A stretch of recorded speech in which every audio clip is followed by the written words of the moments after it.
Ginoong Pangulo, meron po tayong kasabihan sa wikang Pilipino.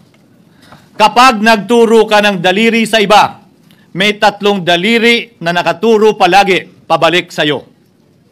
Sa mga nakaraang linggo, malinaw na nililihis ang galit ng taong bayan tungkol sa mga ghost at substandard flood control projects mula sa mga totoong may kasalanan patungo sa Senado at sa ilang mga miyembro nito. Tila pilit na ginagawang panakipbutas, ika nga at fall guy, at diversyon ang mga senador palayo sa Kamara at sa mga tunay na may sala. Klarong-klaro po ang script nito. Ipitin ang tatlong dating DPWH officials, pakantayin sa kanila, mema banggit lang na senador, habang pinagtatakpan ang mga congressman na tunay na kasabwat nila sa mga lugar na ginagalawan nila. Simple ang patunay dito. Kapanipaniwala ba na wala silang kinausap na kahit isang congressman nakaupo na totoong may hawak ng mga distrito sa lugar na ginalawan nila sa hinaba-haba ng testimonya nila dito o sa Kamara? Banggit sila ng banggit, name drop sila ng name drop ng pangalan ng senador. Mas kinaklaro naman kung inyong papakinggan na wala silang masabing direktang nakausap o binigyan ng anuman. Lahat ito para lamang ipako ang mga senador sa media at sa publiko at ilayo ang atensyon sa Kamara at mga congressman. Bakit nga ba? Dahil tila mas malaking isda, ika nga, mas mataas, mas kilala ang mga senador kumpara sa congressman? Umaasa sila na maiibsan ang galit ng tao sa kanilang mga anomalya ukol sa flood control at tuluyan na silang makakatakas mula sa anumang pananagutan. Isang tao lamang, Ginoong Pangulo, ang nasa likod ng script at sarswelang ito. Siya ang dahilan ng kaguluhan, pagkakaaway-away, pagkakawatak-watak na ngayon yumayanig sa ating bayan, maprotektahan lamang ang sarili niya. Ang pangalan niya ay matagal nang bulong-bulungan sa bawat sulok ng bansa, pero ngayon, unti-unti nang sinisigaw ng taong bayan.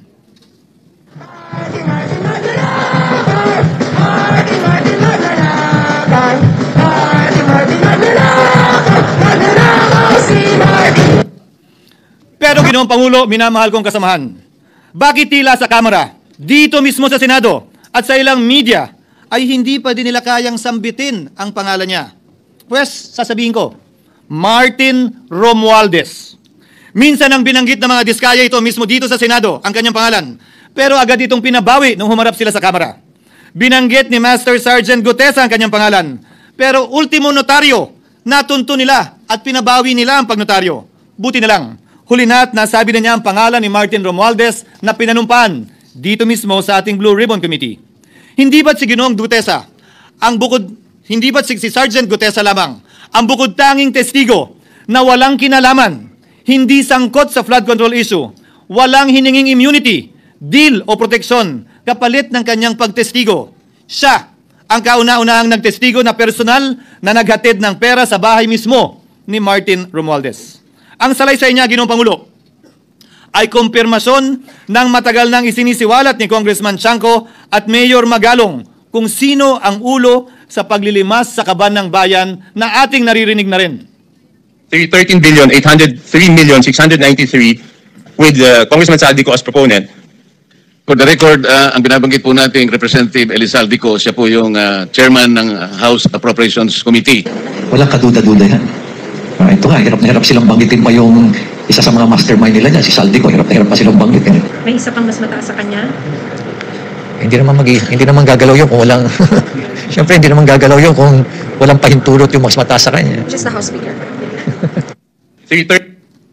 Ginoong Pangulo, pahintulutan niyo po ako magkwento ng konti upang patotohanan ang mga salitang ito. Taong 2023 nung tinalaga si Ginoong Kiko Laurel bilang kalihim ng Kagawaran ng Agrikultura.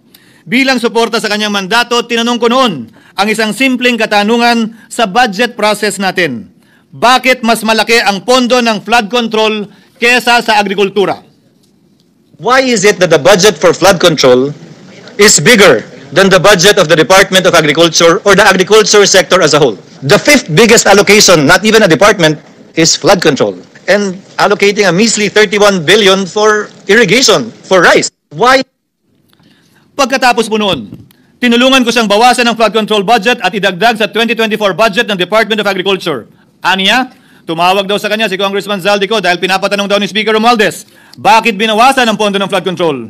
Ngunit wala nang nagawa si Congressman ko dahil sinabi niyang pasayan ng Pangulo. Nung termino ko rin po bilang Pangulo ng Senado, maraming beses po akong tinanong ni Pangulong Bongbong Marcos tungkol sa panukalang budget para sa 2025. Sinabi ko po sa kanya ang buo at tapat na katotohanan para malaman po niya ang tunay na larawan at sitwasyon ng pambansang budget para sa taong yon. Ito marahil, Ginoong Pangulo, minamahal kong kasamahan, ang isa sa mga dahilan kung bakit pinag-utos ng Pangulo ang pag-veto at pag-for late release o FLR at pag-hold ng malaking bahagi ng budget nila. Marahil, isa rin ito sa mga dahilan kung bakit ninais ng Pangulo na matanggal si Congressman Zaldico bilang chairman ng House Committee on Appropriations dahil sa mga inilahad ko at marahil na-discover din ng Pangulo kaugnay sa 2025 budget. Hindi malayo, Ginoong Pangulo, na naganap din ang mga ito noong 2023, 2024 at mga nauna pang budget kung saan napakaraming ghost at substandard projects ayon kay Secretary Vince Dizon at ayon mismo sa talumpati ng ating kasamahan na si Senator Ping Lacson. Ngunit marahil ay walang naglakas loob na sabihin ang katotohanan kay Pangulong Marcos o magsumbong sa kanya kaugnay sa ilang mga bagay na ito bago ako. Nais ko din pong kumpirmahin ang sinabi ni Congressman Toby Chanco na ang pag-file ng impeachment complaint laban kay Vice President Sara Duterte ginamit na paraan ni Speaker Romualdez para mag-release ng pondo nila na naka-FLR or for late release bago mag-eleksyon. Maski na alam po niya na hindi po ito kayang talakayin ng Senado hanggang sa Hunyo pa mula nung simula. Ulitin ko, ginamit ni Martin Romualdez ang FLR at ang pangalan ng Pangulong Marcos upang itulak ang kanilang unconstitutional na impeachment complaint. Sabi nila, pumirma kayo dahil kung hindi lalabas ang pondo nyo na naka-FLR bago mag-eleksyon. Subalit, Ginoong Pangulo, hindi ito umubra. Hindi ito umubra dahil tinanggihan ito ni PBBM. Sinabi niyang walang ganyang uri ng usapan at sinabi niyang hindi niya gagawin yon. Kaya't hanggang ngayon, nananatili pa rin for late release ang mga questionableng pondo nila. And that is why, Mr. President, distinguished colleagues, at the height of the impeachment controversy and amidst the passion of some sectors to remove the Vice President at all costs, I urged prudence and level-headedness because I knew that greed and not accountability was the reason behind it. In the end, Mr. President, the Supreme Court vindicated us. The Supreme Court vindicated us by saying, among others, quote, "There is a right way to do the right thing at the right time. This is what the rule of just law means." Close quotations. Ginoong Pangulo, sinisi po sa akin ni Speaker Romualdez ang pagkakatanggal kay Congressman Zaldico. Sinisi po niya sa akin ang pag-FLR or for late release ng kanilang mga proyekto. Sinisi po niya sa akin ang pagkakadismiss ng impeachment complaint laban kay VP Sara na nakikita niyang makakatunggali niya sa susunod na halalan. Sinisi din niya po sa akin ang pagkakasira ng kanilang maitim na balakin sa 2025 budget na nagawa nila ng walang balakid na mga nagdaang taon. Ginoong Pangulo, naging tapat ako at ginawa ko lamang ang aking tungkulin kung ano ang tingin kong tama at nararapat para sa bansa at sa sambayanan. Subalit, sa kabila po nito, nagsimula na ang lahat ng bira, paninira at kaso laban sa akin at sa Senado. At ang nasa likod ng lahat ng ito, walang iba kung hindi si Martin Romualdez. Ika nga ni Mayor Magalong na ngayon lamang nakita ko sinisiraan na rin ngayon. Bakit ko ba nilabanan at binisto sila Speaker Romualdez mula noon hanggang ngayon kung kasabwat at kasapakat lang din nila ako? Hindi ko po gagawin yon. Sa pinasakig ng tennis court, ang nasabing gusali sinimulang pinatayo noong ika-6 ng Oktubre taong 2022 at ang kontraktor, ang St. Gerard Construction na pagmamayari ng mga diskaya na nasangkot ngayon sa mga maanumalyang flood control projects. Dahil dito, kwenasyon ng ilan ang pagiging special advisor ni Mayor Benjamin Magalong sa ICI. Lalabanan ko ba yung ang lalakas na yan, sila Speaker? Lalabanan ko ba yung mga mayayaman na yan? Kung ako'y bulok, I fought for what is right. Ano nga ba ang ginawa nila sa akin? Una, hinalungkat ang isyu ng campaign contribution na tinanggap ko mula sa isang individual na may-ari ng kumpanyang nakakuha ng kontrata sa gobyerno. Inipit niya ang budget ng COMELEC sa Kamara dahil dito at binusisi ang di umano kaso kong ito. Subalit, Ginoong Pangulo, tulad ng sinabi ko sa simula ng aking talumpati, kapag ka nagturo ka ng daliri kanino man, may 3 daliring nakaturo pabalik palagi sa iyo.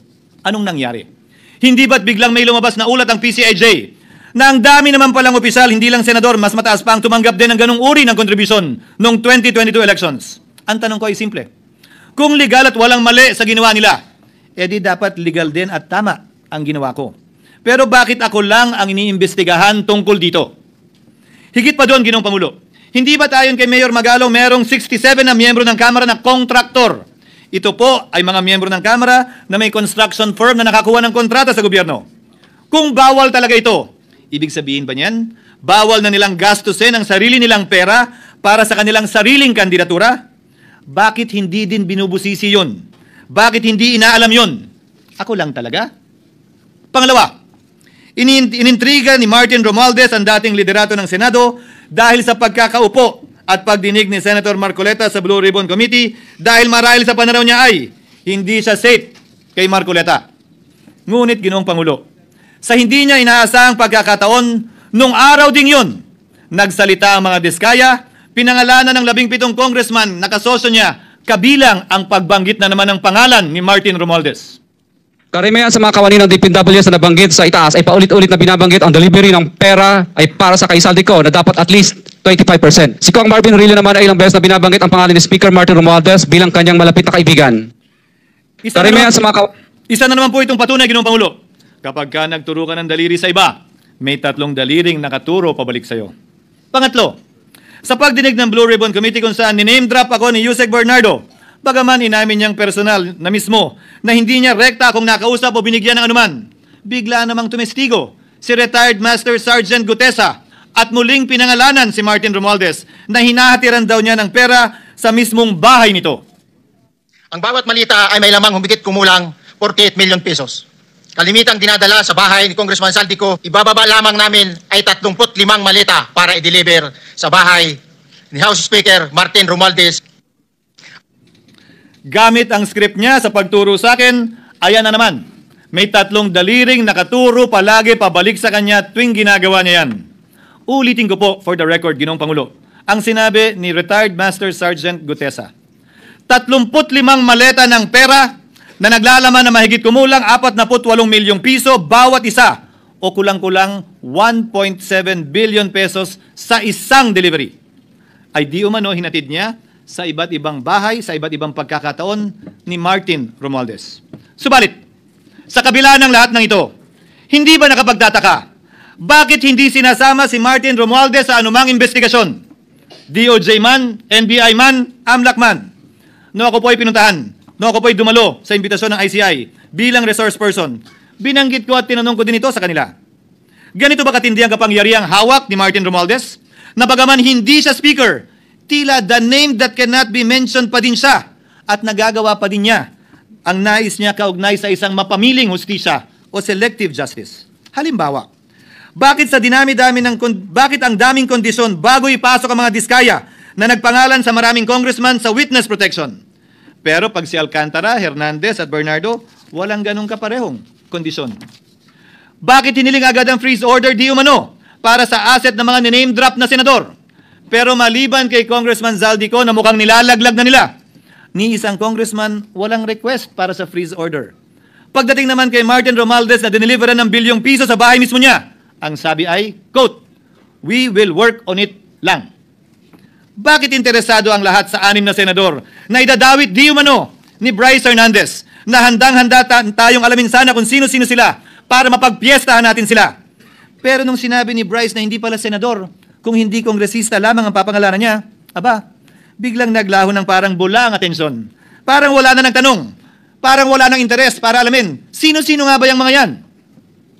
Kung ako po yung tatanungin niyo, alam ko merong 6 na senador eh. May nagtatanong sa akin, bakit wala si Cheese? And my answer to that is, I'm almost sure, no, probably hindi ma-mention si Cheese simply because walang insertion doon.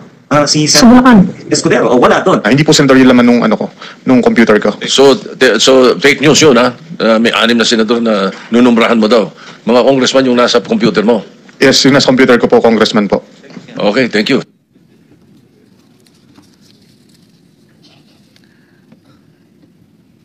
Nagkataon lang ba, Ginoong Pangulo, na ang mga nakaupong senador na dinidiinan sa ngayon ay ang dating Pangulo, dating Pro Tem, dating punong mayoriya ng Senado, na lahat nagkataon din lang ba na bumoto kontra sa depektibong impeachment ni Vice President Duterte o talagang tinumbok lang kami?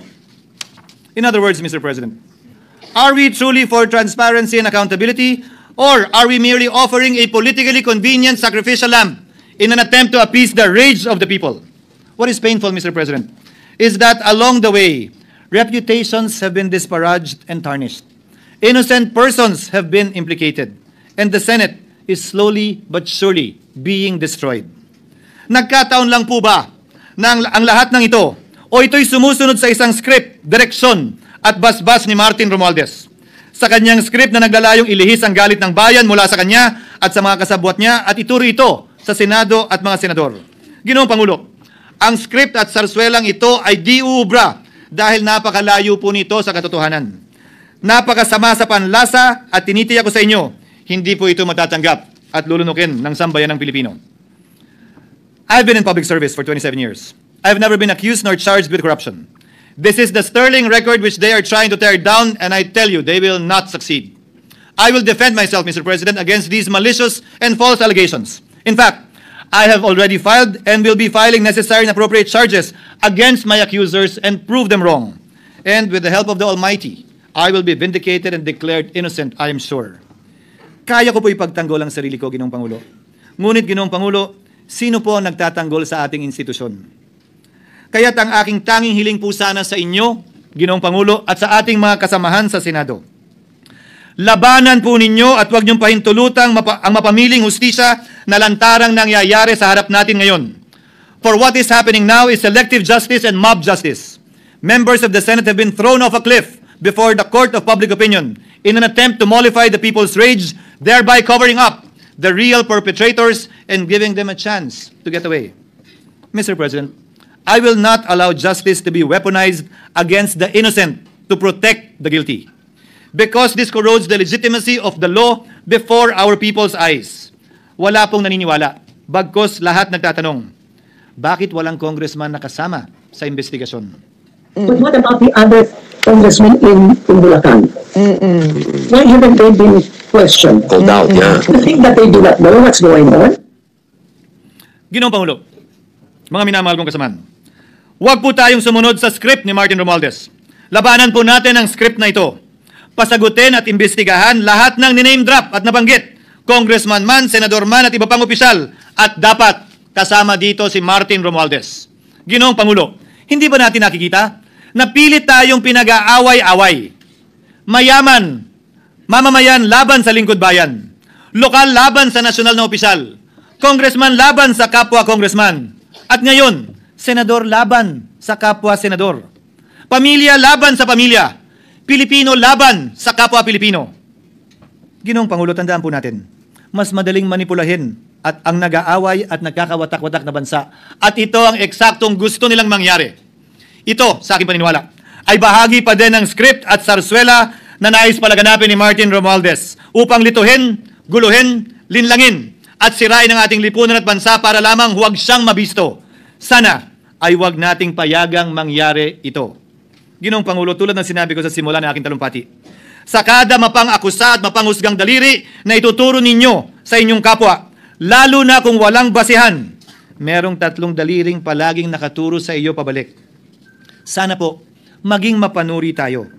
Huwag dali-daling magturo at maghusga dahil lamang sa napakinggan. Huwag tayong sumabay, kumampi, at magpadala sa script at sarswela ni Martin Romualdez. Kung kayo ay kakampi ni Martin Romualdez, pues sumunod kayo sa gusto nila. Una, maniwala kayo sa mga sinasabi ng testigo niya na nagtuturo lamang sa mga senador. Pangalawa, ibuhos niyo ang galit niyo sa Senado at ng mga senador at palayo kay Martin at sa mga congressman. Pangatlo, pagdudahan at sirain niyo si Sergeant Gutesa na bukod tanging hindi nakinabang at walang bahid at hiningi anumang kapalit sa pagsabi ng katotohanan. Pangapat, huwag niyong payagang mabanggit man lang ang pangalan ni Martin Romualdez. Panglima, huwag niyong payagang ipatawag si Martin Romualdez sa anumang investigasyon. Pang-anim, huwag niyong payagang imbestigahan si Martin Romualdez at mga kasamahan niya saan mang lugar. Ako, Ginoong Pangulo, hindi ako kakampi ni Martin Romualdez. Kaya lalabanan ko siya at lahat ng panglilinlang niya. Una, papatunayan kong hindi totoo ang mga panggigipit at paninira ng mga testigo niya laban sa akin at mga senador. Pangalawa, tututulan ko ang paglilihis at diversyon na ginagawa niya palayo sa kanya at sa Kamara. Pangatlo, hindi ko papayagang sirain ang mga senador pag away-awayin tayo at sirain ang institusyon ng Senado. Pangapat, pinaniniwalaan ko at saludo ako kay Sergeant Gutesa at iba pang katulad niya sa paglabas ng katotohanan. Panglima, hindi ako matatakot banggitin ng paulit-ulit ang kanyang pangalan, Martin Romualdez. At ipaglalaban kong ipatawag at imbestigahan si Martin Romualdez at lahat ng kanyang mga kasangkot at kasama. Ginoong Pangulo, mga minamahal kong kababayan, kung nais niyong lumitaw ang katotohanan, kung nais niyong panagutin ang tunay na salarin, kung nais po niyong makulong ang tunay na may kasalanan, huwag ninyong kampihan si Martin Romualdez. Punitin natin ang script ni Martin Romualdez. At higit sa lahat, huwag magpadala, huwag sabayan, huwag maniwala sa sarswela na nilalako ni Martin Romualdez. Maraming salamat po, Ginoong Pangulo, at magandang hapon po sa ating lahat. Thank you, Senator Francis Chis Escudero.